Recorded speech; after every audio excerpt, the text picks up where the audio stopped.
Hey, so I'm creating this video because I've gleaned from our Facebook group that a lot of you guys are coming from humble beginnings. And I know when you're looking to build a non-job, the whole point is you want to get to a place where you're comfortable, but right now you might not even have $10 in your pocket. And that could feel a bit discouraging. I want to let you know that I totally understand and that you're not alone. And that's why I've created this video. What I want to show you is my humble beginning, where I began, and where I am today personally with my journey for developing the non-job and now proceeding with this non-job campaign to help support you in getting out of the rat race and living a life that you are comfortable and proud of, as opposed to the mindless, crazy rat scramble that most people do. So bear with me. I hope to make this video short enough that you can bite it off and chew it, but also at the same time really let you know that I am just like you. I'm only a few steps ahead of you, and if I can do this, you totally can. So bear with me. 1993 was the very first time that I caught a glimpse of this idea that you could earn a living doing what you love. My uncle, the reason why I've got a basketball here is because my uncle quit his job as an accountant, right? He was living in New Jersey at the time, and I lived in Long Island with my parents. I was about 13 years old. Comes over to our house and explains to my mom, his sister, that he quit his job as an accountant and he's going to become a personal trainer, right? And this, back in 1993, anybody who's a part of this industry knows that back in 1993, there really was no such thing as a personal trainer. There was one certifying body called ACE that allowed you to take a test so that you can go to gyms and train people to get paid for, basically show them how to exercise. Brand new novel concept, but my uncle, being an athletic guy, and he was into all types of sports growing up, got sick of the corporate world and decided, I'm going to take on this adventure of becoming a personal trainer. Well, he shows up at our house one day, explains this to my mom. My parents are both scratching their head looking at him, and he has a bag, and in his bag there's a basketball. And I'm sifting through his things because I'm very interested. I'm listening to my uncle because he showed me how to work out back when I was a kid. You know, he's always had an influence on me, especially with regard to fitness. So I open up his bag and he's got his books in there that he's using to learn the trade of personal training. He's got a basketball. And I ask him, I say, Uncle Elroy, why is it that you have a basketball? Why do you have a ball in your bag? Isn't this your work bag, your study bag? He pulls out the basketball and starts dribbling around the kitchen a little bit and says, hey, this is what I do every day between lunch and 2 o'clock. And I say, wait, what do you mean? Between noon and 2 o'clock, you're not working, Uncle El? You're not like trying to earn some money or filling out paperwork or doing something that most people do at noon or 2 o'clock on a Wednesday afternoon? And he says, no. He tells me, I make my own schedule. You see, not only am I doing what I love to do by teaching people how to exercise, but I get to do it on my terms. And as a 13-year-old kid, to hear this was just mind-blowing, because from the time you're a kid, and I was a kid, you're told and led to believe that you're going to have this career, this job where you're going to wear a suit and tie and you're going to show up at a particular hour, punch a clock, and leave at a particular hour, and you're basically going to live as a slave and a robot as a part of the system. You know, we don't think of it that way as kids. It's ultimately you're going to end up being a slave, my son, paying taxes and so on and so forth.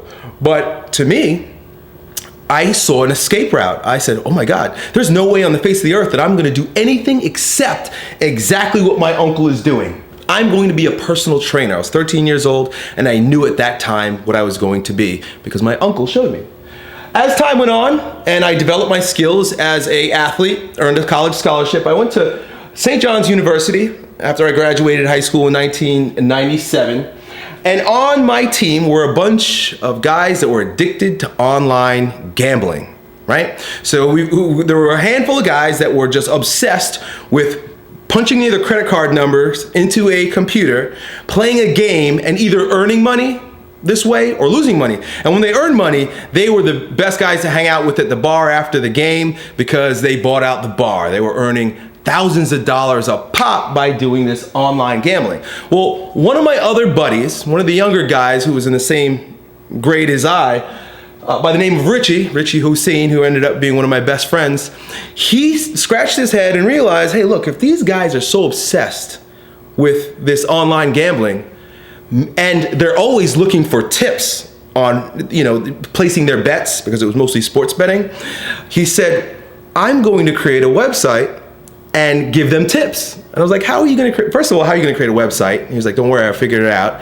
And how do you know the tips? He says, I just read the newspaper, but I'm going to give them tips. They're obsessed. So I'm going to show them what I've learned by reading the newspaper, and they're going to pay me. I thought he was nuts, out of his mind, but he created his very first non-job back in 1998 by creating a gambling tips website. I thought it was nuts. In fact, that first website really wasn't a website at all. He'd go into like AOL chat groups and offer tips, and people would pay him via PayPal, right? Crazy idea. I ignored him completely because I was like, well, it doesn't make any sense to me, but cool.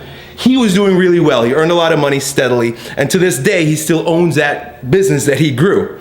Anyway, I decided that, I'm watching my buddy do this thing online, but I was like, hey, I want to be a strength and conditioning coach.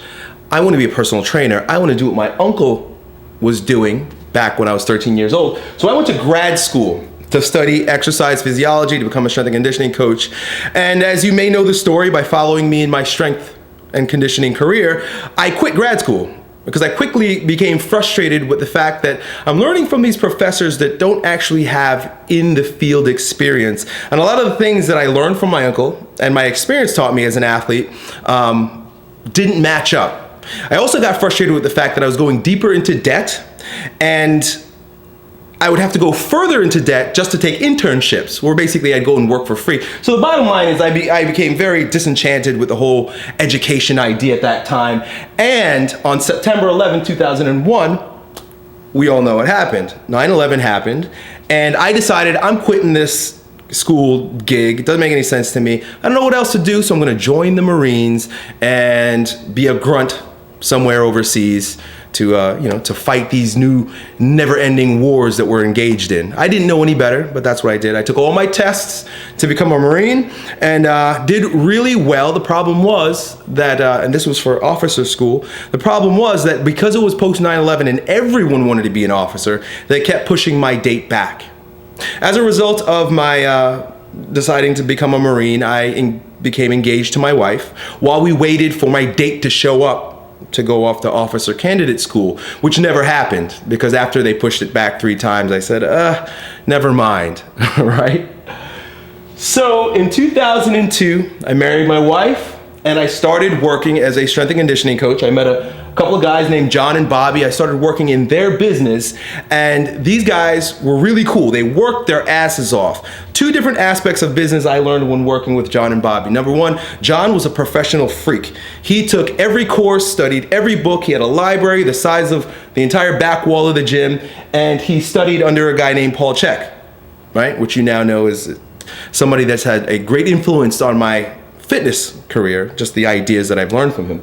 Bobby, on the other hand, was a crazy sick entrepreneur that broke his face working his ass off night in, and day out. And I remember him like falling asleep, standing up sometimes because he's working, training clients from 5 o'clock in the morning to 9 o'clock at night every single day. So I had a little bit of a contrast, but a glimpse into what it's like to be a very solid, strong professional that's good at what he does, and also what it takes to build a freaking business. And that had a profound impact on me.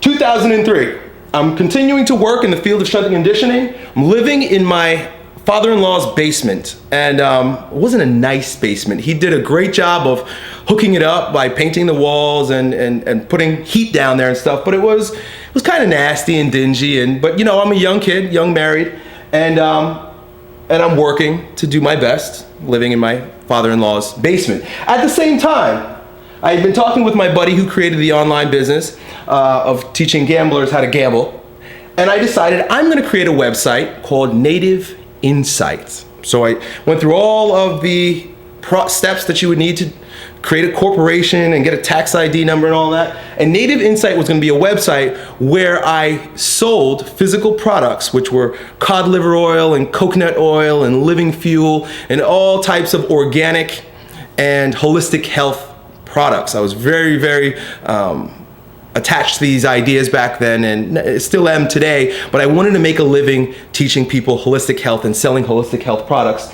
on this website. Right? And I started building it, and I even had stock in my father's basement, and my father-in-law's basement, of all the different supplements that I was going to sell and ship online. I had shipping labels and everything until we got pregnant. Right? We say we. My wife got pregnant, and I was there to make it happen. Right?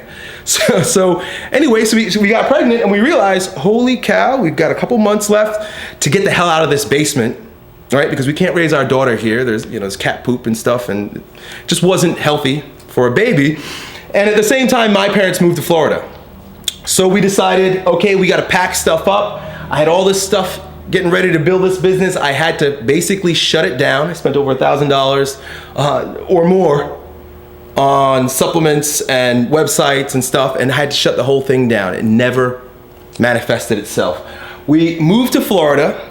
My wife, Colleen, who was my high school sweetheart, and we had our first baby, Isabel, in 2004. And I decided to buckle down because I was such a good trainer, because I spent so much time learning from Bobby and John, actually, about how to be a great trainer, because like I said, he was awesome, that I decided I'm going to take a corporate job at a corporate gym, be a personal trainer, and use all of my skills, all my professional skills to get people really good results. And I did that. I did it so well that while I was busting my ass working 7 days a week at this corporate gym, I became the top trainer there. I was a top earner. I was winning all types of awards. Things went well. I got excited about myself, right? And this tends to happen to young dudes. So I decided to buy a house. Right? I had just enough money. I mean, I shouldn't have gotten the mortgage, but back then they were giving mortgages like they give candy to kids on Halloween. So I got a mortgage, and at the same time, more or less, that I got the mortgage, the corporate job that I was working for started getting a bit more oppressive. Right? They started restricting the amount of money that we could make. They started impressing more rules upon us. It just became more and more uncomfortable. Instead of being a face, I started becoming a number. I could see where this was going, and ultimately the owner of the corporation wanted to sell it. So he had to get things all tidied up. And there's no room for creativity when you're trying to tidy up a corporation to sell. So I said, you know what? I'm quitting this shit. So I've got my mortgage, I've got my wife, I've got my new baby, and I quit my job, right? And it was a blend of arrogance and courage, because I still use the same courage to get me where I need to get today. But I did that. A few months later, my second daughter was born. Now, mind you, between these years here, this is where it gets really, really, really crazy, because I have no clients when I quit, right? I thought clients were going to come with me. They didn't, okay? So I had no money, no clients, no business experience, except what I learned from Bobby by watching him break his face day in and day out, only to be slightly above broke. But anyway, I took that and I decided I'm going to build my own business. And I realized that the way I'm going to build this business, right, training people, personal training, right, it's just me, right, I have nothing, was I was going to build a website where people can find me and hire me. Because even back then, there wasn't very much competition for websites and search engine, not like it is today. So I did that, and I quickly realized that this internet thing can bring me clients. And I set a goal for myself to have something like 50 clients. And within a few months, I had 50 clients. I was doing well, but I was breaking my face just like Bobby did, working my ass off, still just above broke, right? I'm paying the mortgage every month. We're living on credit cards, essentially, because I'm not making enough to really make ends meet. We're deep in debt, got 2 screaming children at home, got a wife that's trying to hold it all together, and I don't know what to do. So I search in the internet for different ideas for how I can get my business off the ground with no money, and I find a guy named Zack Evan Ish. A lot of you guys might know him. Zack is a guy who started his business in his garage, and he did this by finding used and homemade equipment. I did what he did in the videos that he was creating online through his non-job, right? And I created Strength Camp. Strength Camp started out in the back of my van. I would drive my van around to different parks in the city, and this was before boot camps were big. And I would take out all the sandbags and all the tires and all the used equipment, throw it out into the park, and I'd train people. And that's how I started building a community and a clientele around my training. It was through strength camps. I would hold them several times a week. I'd go out, people paid me $100 a month for me to train them with this crazy equipment, flipping tires and stuff out in the park. I took a little bit of that money that I earned, and mind you, I'm still hand to mouth right now, and I bought a used laptop because I had a really good feeling that because the internet allowed me to build my first business, that I could probably use it to build more businesses. And I saw that I was buying a lot of ebooks, I was buying a lot of products, and it was all through the internet. I was buying these things so I could learn how to build my business. So I decided to take my credit card after buying my used laptop, take my credit card and invest in over $18,000 in internet marketing courses so that I could figure out how to earn a living online by teaching people about fitness instead of breaking my face like Bobby all day long and by running these strength camps, right? So $18,000 in courses, still very, very hungry, very, very lean, broke. I was like 180 pounds back then, not because I did cardio, but because I didn't have money for food. Dead serious. So those of you guys who are very hungry, I know where you're coming from. I remember there were times that van that I used to drive around in order to go from park to park would often break down because there was no gas in it. And I would push this van from the middle of the road to a gas station. And I remember one time going to the gas station and putting my card in the machine to get a little bit of gas for my broke down van, and there were $0 on my card. I was maxed out, had nothing. I had to leave the van there. I asked the gas station attendant if I could push it back into the corner, leave it there, go about my day. Luckily, I had one client coming in that day that owed me money. He came in, gave me $100, quickly put it into the bank. About half of that $100 was eaten up by bank fees because I had overdrafted. And then I took a few dollars and put some gas in my car to continue going. So I would hate to, and I try not to relive the pain associated with those times because they're almost nostalgic. But I want you to know that I was very, very, very hungry, broke, scared, couldn't sleep at night, right? Had butterflies, and it turned out that I was getting ulcers. It was a mess. So anyway, I decided to continue to get myself into more credit card debt by opening my own garage gym because my clientele was growing. Still didn't have enough to do what I needed to do, but I took credit cards and I opened a garage gym, right? It's my old Strength Camp gym you might be familiar with. Like I said, no money for food, and I decided, look, the very first book that I was creating with that used laptop was a flop. It's called Primal Edge. I didn't know what I was doing, but I did whatever I could learn, whatever I learned from the courses and by studying and watching other people. It flopped. By 2008, I tried again, right? Second time I'm trying this online thing. I wanted to create a football strength training product, which today I still sell.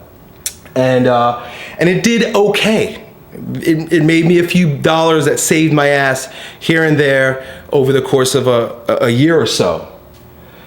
2009, I was just about ready to file bankruptcy because I was over my head in credit card debt. We had student loans. I had a mortgage that was just terrible. I don't think I ever missed a payment, but I almost couldn't pay that. Meanwhile, putting food on the table. Hired a company of lawyers called Corporate Turnaround to get me to start paying off my credit card debt so that I wouldn't have bankruptcy. Now, when I decided to hire Corporate Turnaround, they told me the only way this would work is if I paid them $2,000 a month for the next 3 years. I didn't have $2,000 a month. But I did it anyway. I said, I'm gonna find a way, and I'm gonna make this happen because I'm not going bankrupt, because that would have been a mess.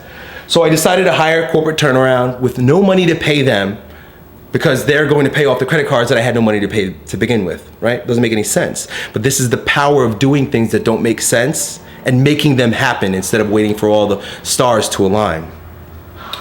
About the same time, I met Mike Westerdahl. Mike Westerdahl was a guy who owned a website. He's a good friend of mine now, you probably know him, who owned a website called Critical Bench. And on Critical Bench, he had lots of ads. And through those ads, he was earning about 5 figures a month. He saw that I had began creating ebooks and asked me if he could sell my ebooks on his website. That business relationship turned out real well. We were both making a little bit more money because his website got a lot of visits and my products were really good. He didn't have as many products as I did to sell. I was doing strongman training at the time, right? So I was competing in strongman, I was doing strongman training, and Mike decided to come to my gym every once in a while and participate in the strongman training. After a few workouts, he said, dude, we need to make a product about this. Let's call it Lean Hybrid Muscle. Then I created Lean Hybrid Muscle between 2009 and 2010. It was still difficult, but it gave me enough money just to pay corporate turnaround and put a little bit of food on the table. Meanwhile, things are still very difficult, especially when I found out that I was going to have to foreclose on my home and my wife was pregnant with my 4th child. Did I forget to mention that back here, I had 2 more children? Yeah. So Emerson, Simone, and then Benjamin. So I've got 4 children at this point, right? So you guys that have children, I can't believe I forgot that. Isabel was here, and then Emerson and Simone were born between 2008 and 2009, right? Anyway, so my 4th child, my son, still struggling really bad in 2010. And foreclosing on my home, right? 2010, the peak of struggle.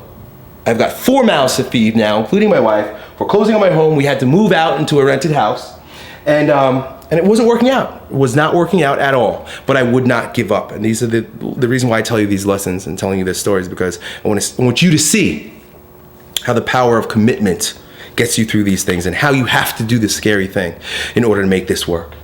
Until 2011, when I discovered 2 powerful metaphors that I use in my business today and in my life that have finally allowed this whole thing to click, right?